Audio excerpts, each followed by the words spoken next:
et dire que j'ai même pas le droit de les choper. Tanto storia pan contavo.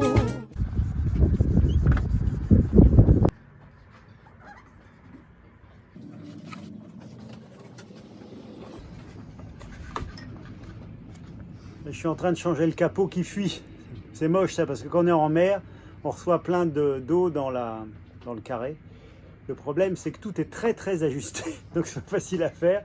Puis il faut du mastic colle que je m'en mets plein les doigts. Tiens Catherine, un petit cadeau. Merci, t'es trop gentille.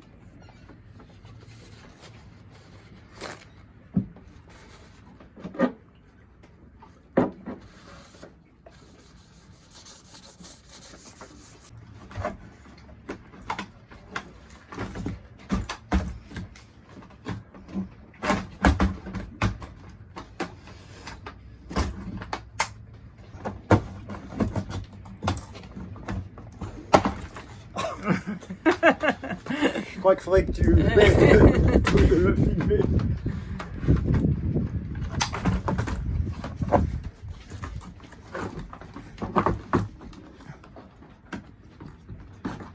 C'est mieux. Ça marche parce que le but c'est que le remplacement se fasse avec quelque chose qui marche bien. Oh, ça a l'air bien. Parfait. Donc, parfaitement ajusté. Puis on va plus qu'à le serrer un peu là. Et ben en fait, avant, parce qu'il faut de la débrouille toujours en bateau, bah, j'avais fait une cale qu'on mettait ici, qu'on coinçait là, et qui tenait comme ça. Bon, bah, c'était pas mal, hein, mais du coup, ça se ferme pas rapidement, quoi. Et quand il y a des vagues, bon, c'est moyen. Le joint à l'arrière s'était déformé.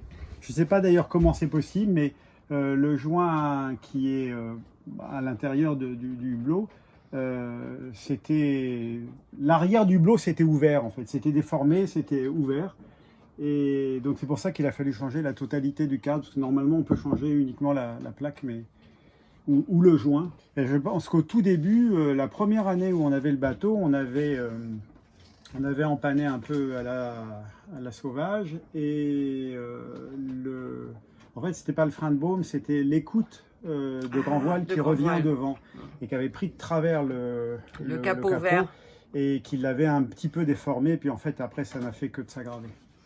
Depuis on avait les capots fermés, mais là j'ai mis alors d'abord on a un frein de baume, et puis en plus de ça j'ai mis un système qui écarte les deux pattes du frein de baume pour les mettre à distance des capots, même quand ils sont ouverts. Comme ça, normalement, ça ne doit plus se reproduire, j'espère. En plus de ça, ça coûte une blinde, ces capots-là. Donc,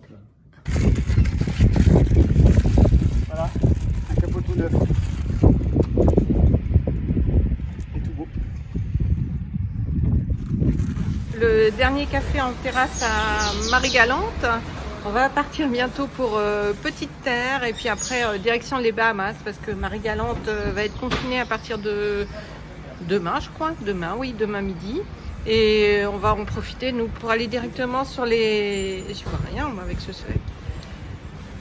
Pour aller directement sur les Bahamas. Il paraît que c'est super sympa, c'est quelque chose qu'on a envie de faire. Et puis on va y aller avant d'aller aux Açores. Éventuellement les Bermudes. Donc la bonne nouvelle pour nous, c'est qu'on vient d'apprendre que les Bahamas, on pouvait y aller sans test Covid si on était vacciné.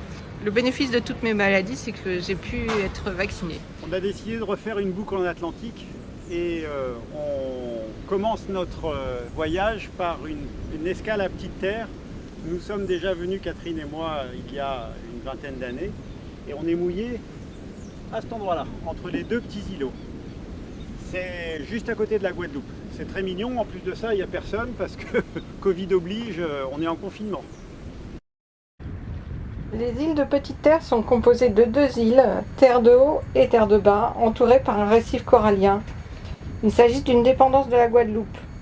La réserve naturelle nationale des îles de la Petite Terre a été créée en 1998.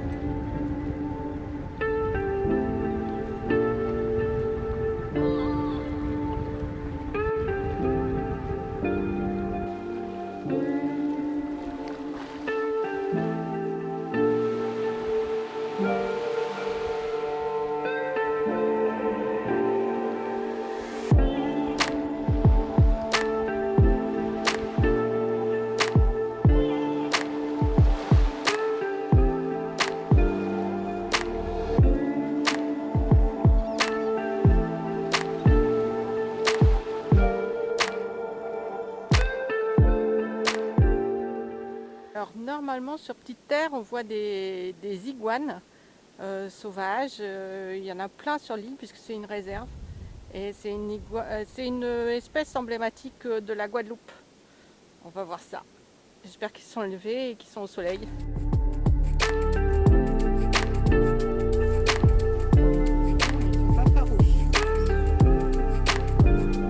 Il n'y en a aucun qui se pousserait pour nous laisser passer sur le chemin.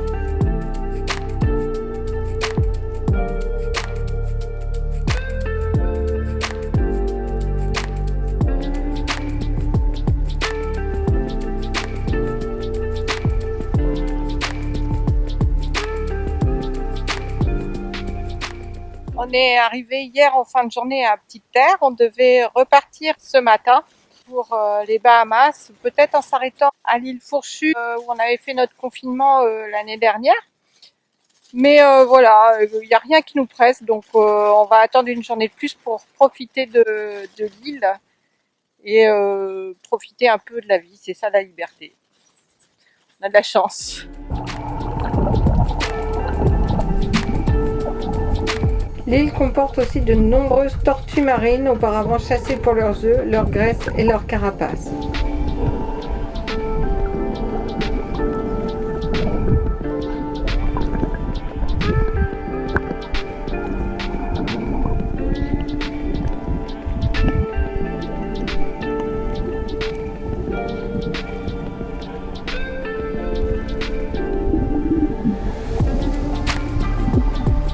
La richesse de la faune est complétée par une grande variété d'espèces de poissons et de larves protégées de la houle par le lagon et le récif corallien.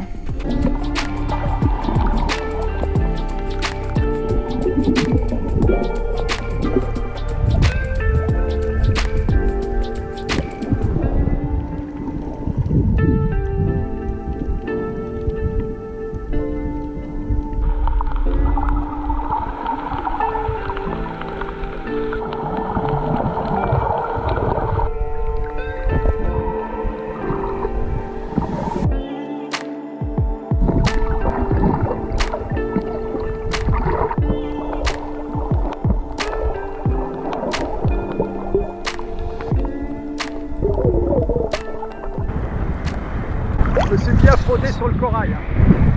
Le phare de l'îlet de Petite Terre, le plus ancien de Guadeloupe, culmine à 35 mètres d'altitude sur terre de bas.